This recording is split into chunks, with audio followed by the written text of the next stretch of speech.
来吧，新玩具 MP59号的犀牛勇士也是近期官方刚刚出货的一款大师级产品了。哎，回想起这个事儿啊，这种 MP 且玩且珍惜吧，毕竟买一个少一个了嘛，现在都是有数的编号了。看看这回的犀牛做的怎么样，盒子还是挺大的，而且相当的厚，中国制造。所以精度方面，我觉得应该可以放心了。纸品方面有中日文2份说明书以及标配的人物卡，配件有带一个这样的火种特效键，通透感做的还是不错的。蓝色一个地台可以直接放在这里展示，也可以把它拿下来，插进犀牛的手里边，甚至还能打开。里边是一种亮亮的金属漆刻画，这个做的很不错了。犀牛的武器其实这回带了2把，一个是握把不可折叠的。这个是额外的放在盒子里边，另外一个握把可折叠的，能收纳到犀牛的肚子里边。涂装刻画造型都是非常细致的，打开这个闭环扣上去固定。一张替换表情，上半个脸。此外还有一个透明的连接键，拆下犀牛后背的这个盖板，就可以和你之前的猩猩队长 MP32模具进行互动了。这种互动的方式也是符合动画片里边的一名场景吧，猩猩骑犀牛，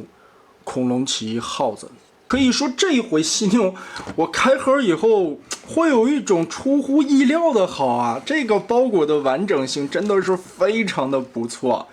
很久没有看到尤其官方在做 MPBW 的时候这么用心的一款作品啊！犀牛整体的体态非常的仿生，身上的这种肌肉的质感，以及犀牛皮的那种摸起来的纹理感吧，甚至于对于动画片里边的一个还原要素来说，做的都是很棒的。肚子的这一块拢下来的感觉，4个小蹄子脚趾的刻画。所以当你各个角度来看的话，很少暴露出来一些机械人的内构以及镂空的地方。这个包裹度真的可以说是95%以上了。小小的尾巴这里也有一点点的可动，屁股这一块装甲式的犀牛皮一点点的包覆下来，层次感其实还是很符合动物学中的那种犀牛皮的纹理质感的。很好很好。起初在官图公布出来的时候啊，我还会觉得这一块因为都是有皮包过来的，这里边有扣的地方嘛，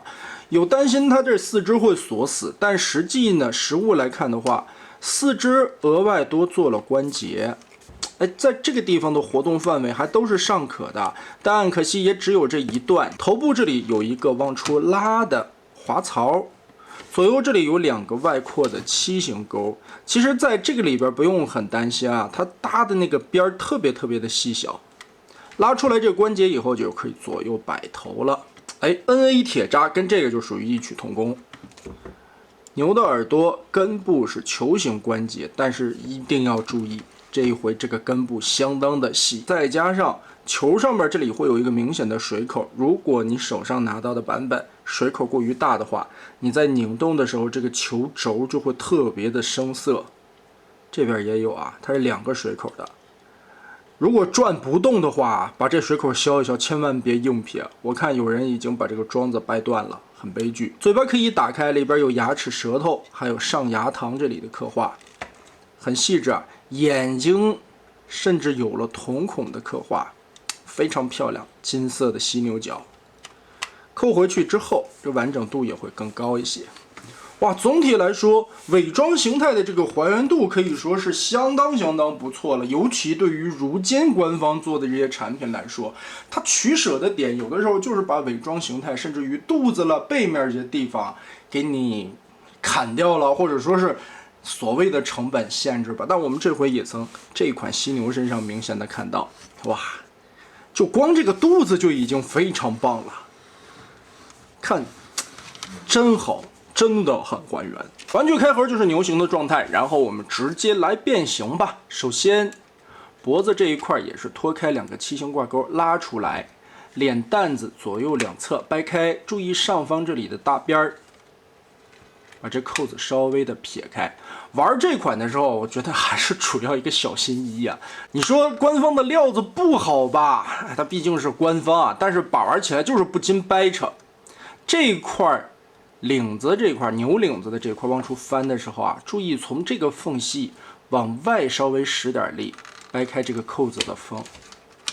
然后同时的往出顶，小心。哎，把这块完全的背到后面，脱开，翻起来咽喉部位的这块皮，里边会有2个棍子，这俩棍子其实是控制牛的瞳孔旋转的。哎，变成人形的时候，我们把这2个棍子打横，牛就会呈现出一个白眼的状态，没瞳孔了。哎，这个细节还原的很好啊。再把梗嗓咽喉的这块皮放下去，哎，带有下半个牙齿的下颌骨旋转进去。变到这一步，说明书只是让你翻这个片儿，先折这一片儿，不要看说明书的变形，你应该先翻中间的这一片。为啥呢？当你打开之后，双关节搓起来，就会发现另外的这一片是有一个特别薄的倒钩状的扣子。如果你按说明书先把这一片展开的话，这个钩子在里边肯定会影响到。尤其当你第一次变形不熟悉这个操作的时候啊，千万别按说明书的顺序来变，还是打开中间。主要这里边锁的这个搭边儿太危险了 ，Z 字贴合放过来，这个时候你再抠这个缝隙，把上边这里的扣子又是一个外扩的钩啊，所以我觉得这块尤其拆犀牛皮的时候非常注意这个顺序的操作，你必须一个钩拖一个钩，再拖下方的钩，这样去操作，不然的话，就这个材质啊，这么薄的这个面儿，这些缝隙，扣子是很容易悲剧的。接着再把这一节拆开，它左右这里又是2个前后钩搭在一起，把这2片撇起来，哎，这一块2节的肚皮就张开了。哎，其实玩起来还是挺惊悚的，虽然是有一些韧性，但是我看好多人这个地方的钩子就彻底的断掉了，这地方修都没法修，因为你再去扣合的话，这个地方是受力的，所以啊。应该换个材质，顺着这个关节再往外撇一点，脱开下方这里固定的挂槽，往开撇。好，肚子下方这里看到有2个豆点，哎，我一直很纳闷啊，这里为什么会有一个这个的造型？这是犀牛的啥呀？这是，不管了，脱开这2个扣眼儿，哎，往出拨一点点，在拨的同时呢，你还得把这2个牛蹄子前肢稍微的张开，让过这个缝隙的凹槽。好的，好的，哎，轻轻的拨上去。接着打开2个手臂，肚子中间插合着第2把枪，这一只后边的握把就可以转上来，卡住。现在犀牛已经解到这个状态了，我们就可以适当的先调整一下，把这背包该处理的处理，牛头一个大 Z 字折叠放下来，注意前方这里有一个方形的锁孔，在结合这个位置以前，一定要记得牛脖子的这个滑道拉下去，再扣合。背包相当于多层的牛皮装甲堆叠，把它放在了一起。耳朵后边这里呢，官方只是让你稍微的扭一下操作啊，背过来。但这个地方我觉得意义不大，所以如果你这个球冠装得特别紧的话，尽量不要这样操作。现在肚皮这一块的难点才来了，脖子下方这里有一片装甲，这个根部啊，其实还有一个卡边的位置，操作很紧。但是翻折下来，你就会发现这里会根部不由自主的出现白痕。这是避免不了的，材料和结构导致的。当你在翻下来的时候，这边有一个卡槽，算是一个定位的扣眼吧。你掰这个地方的时候就要使一个力，所以给这个轴的根部制造的这个杠杆力会特别的严重。再加上面板这么薄，以及这个材质啊，白痕是在所难免。到了这一步，我们把这一片整个的往上翻。翻到大一点的缝隙之后，把中间的这2片对折夹起来，然后胳膊再张开，换一个位置，把这2片夹住的塞到肚子中间去，胸口这一块的变形，这两个逗点对孔很明显的是插在一起，但注意下方这里是双段的关节，你要把这里先挑起来，对准落到凹槽里边，拼合到位，前方这一块方块的面板也就拼齐了。哎，这块真好看。肚子继续打开，这一块牛皮一段卷，两段卷，根部这里是一个双关节，其实并没有一个特别限位的操作啊，只是将将的放在这里，因为最后塞到肚子里的时候，我们还是需要调整的。再通过根部这里边的多段关节轴把这里拉开，方框这一块的造型套进去。与此同时，肩膀还是尽量的往上提，腾开更多的操作缝隙，把这一块面板继续往下压，好，卷过来。这个时候，肚子里边的这个操作空间，把这么多的牛皮叠成了层次感，全部塞到了肋部。哎，这个藏板件藏得很好啊，而且这个胸腹部堆叠完成了以后，密度压缩得很好，堵了起来，完全不会透光。就是这个双关节得仔细的调整一下，来回的扭一扭，这个就要微调了，因为没有限位，只能凭手感去操作。然后腰带侧面这里旋转翻出来一个插扣，最后是要连接肚兜的这一块方形的桩。前方这里还有两个小卡槽，对应肩膀后方这里的两个位置。但是现在呢，其实有点卡，我们先变完腿部再一起整合。再来解锁屁股上的这一块，翻开侧面这两块板，根部也是有扣子定位的，立起来之后，这样的一个操作，屁股这边顶着，这边拖着，往开拉，里边的这个扣子啊，又是一个带有波点的那种，它不是一个简单的插桩，有点像无损咬合的那个桩子的那种。然后两条腿同时掰下来，这齿轮关节松紧度还是相当的轻松的，掰下来的同时再把左右这块肚子的零件中间的扣子打开，其中一侧竖起来的打横90度，然后顺着这里边的关节往外翻。来看腿部的变形，这里边也有先后的顺序，一定要记得先翻脚趾头，把前后都拨开，脚心中间空了之后往下旋转90度，注意把这里边所有的连接轴都拉出来，可以看到这里边超级细的面板，很窄很窄。虽然说这个料子有一定的韧性，但是总觉得不靠谱，小心一些吧，小心驶得万年船。咱不能说它完全没问题吧？挪开，拉伸到最长的幅度，然后咱们把这腿肚子打开它，上边的这块面板往外，下边的这个面板往里，然后把后腿180度藏到这个空间，外侧的这一片装甲转过来。能挪一个最小的幅度就好了。好，贴合进去，然后这个薄薄的双段关节，看看这个地方的板子有多细，太吓人了。我们先往外转，折叠过来，让这两块面板贴合在一起，再往里旋转，让开根部这一块倒角的位置。你必须得这么去操作啊，不然的话这一块会绊着，很容易把那个薄薄的片崴着，小心，一定要小心。这一回再把腿包回来，哎，用一块新的方块填补了这个空洞之后，上方的方块再盖下来。好，这条腿我们就变得差不多了。顺着膝盖上方的转轴拧个180度，这个转轴特别的紧。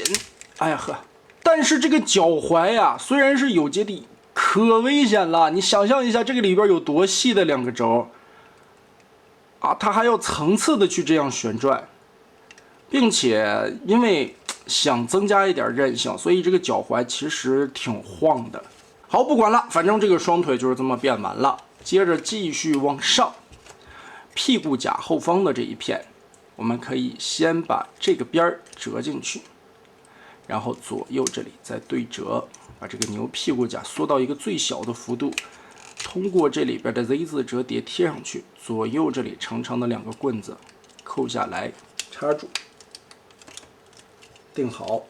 牛的尾巴往后一折，卡在这个小凹槽里面。这个时候再来结合胸腹部啊，首先脖子后方这里双关节折下来，这里有一个定位的卡槽，先把这儿扣上，再然后肚子下方刚才翻出的这个大方块结合，在结合这个的时候，你就要来回的调整刚才我们折叠进来的这些肚皮，就没什么定位的地方啊，需要自己凭经验慢慢的去试。好，试好了之后，再把肩头这里最后的2个扣子和胸板插上。把多余的牛皮的零件全部团在了这个胸口的空腔里边，很好啊，这个想法是非常不错的，而且能兼顾2个形态的完全还原的这个程度。再通过肩膀的上抬关节翻下来，这里都是齿轮的，好平，很清脆的声音，摆正。胳膊的收纳，这个胳膊收纳变形也很有意思啊。大手是藏在中间的夹层里的，拆开和肩膀上定位的扣子，前肢这里捏扁一点点，然后整个的贴下来，手指头先旋转过来，再通过这个手腕旋转180度，手背上面的一个扣子跟牛前蹄子的一个凹洞进行定位，这里还是要进行一些微调。好，把它插进去，手指头放好，然后我们旋转到正确的角度之前，还要先拉出来一截，在拉出来之后啊，掰着这个手腕再往前转一个90度，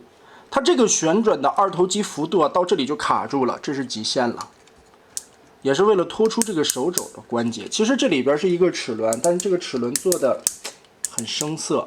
你从一面转的时候，你听这个声音很僵，但从另一面转的时候就很柔。所以说呢，其实这里边啊就是一个拨片，只不过转到这一边呛住了。那么好，我们的任达华勇士书画间也就变形完成了。整体来看一下人形的效果，哇，这个真的太漂亮了，非常的像样，简直就是动画片里边走出来的样子啊！身上的还原的一些元素都是非常到位的。胸口的这一块用了一个假的下颚处理，其实也是在动画片中呈现出来的那种质量转换技术。肚兜这个金色的造型涂装相当的精美，而且里边的纹理刻画非常的细致，牙齿每一个大小不一的感觉。还有牙龈这种粉色的刻画涂装，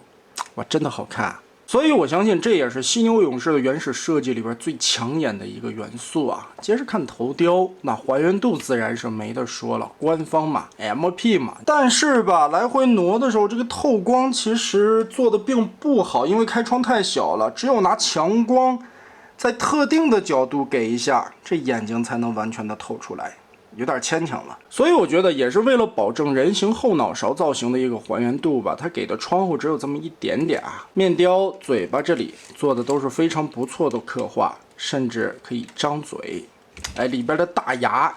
也能展现出来。哇，这个脸做的真的很无敌啊！这不废话吗？这可是 MP。背后这一块的背包，其实它堆叠的零件是非常多的。不过作为一个 BW 角色，尤其是犀牛啊，我觉得这个大背包的厚度还算在接受的范围之内。肩带上边很标志性的金色和绿色的涂装演示，肌肉的纹理质感。手臂也是符合了动画片里边那个形象，凭空在牛腿后边长出来的绿色大手和小臂里边的肉，很好。肩膀360度旋转，这里是齿轮的关节，上抬，本身这一段齿轮关节已经能举到90了，再加上变形需要，其实它还可以往上抬。这个腋下的效果也做得很棒。所以这是一个外托的关节啊，但你往回缩的时候，只能转成横着的再顶回去。下方连小臂这一块的时候，还有一个左右的转轴。曲臂弯折也能在90度多一点点。手指这回并不是全指可动啊，后边的2个是连在一起的，但是也做了额外的关节。大拇指这里其实只有一段的可动，也就是这一块。左右旋转，这是一个变形的机构，在辅助握枪的时候可以使用到。腰部旋转其实是有一定的幅度的，但是因为这个后裙甲很厚的关系，再加上前方肚子里边这个锁定的位置啊，只能转那么一点点。而且啊，这一块的这个扣子插上去几乎和没插没啥效果，就是料子很软，插上去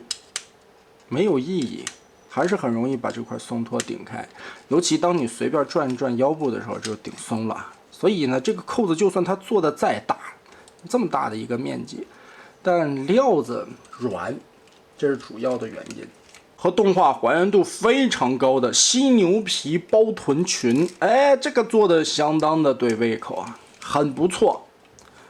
打开这里边的插扣位置，也能撩起来一些幅度。前踢齿轮关节踢个90度没问题，后踢也能踢到很大的幅度。侧踢这个齿轮还挺硬的。大腿根左右有旋转的关节，但因为造型的需要，这里会卡住一点点边儿。膝盖的位置上方这里也有一个左右旋转，这是变形的需要。脚踝左右有整脚的接地，前后也有一定的活动范围，但是这里边的这个轴太不靠谱了，又软又细的。在背包牛皮侧面这里有2个扣子，你可以把枪对应的插在两边，这样背着双枪的效果。这一根呢就直接用环状套在手臂上，这样搭配出来效果也是不错的。面雕的替换非常方便，直接滑槽滑出来，更换插上，这嘴唇子咧起来。另外的一个配件，我们刚才提到的火种也可以拿下来，插进犀牛的手心里。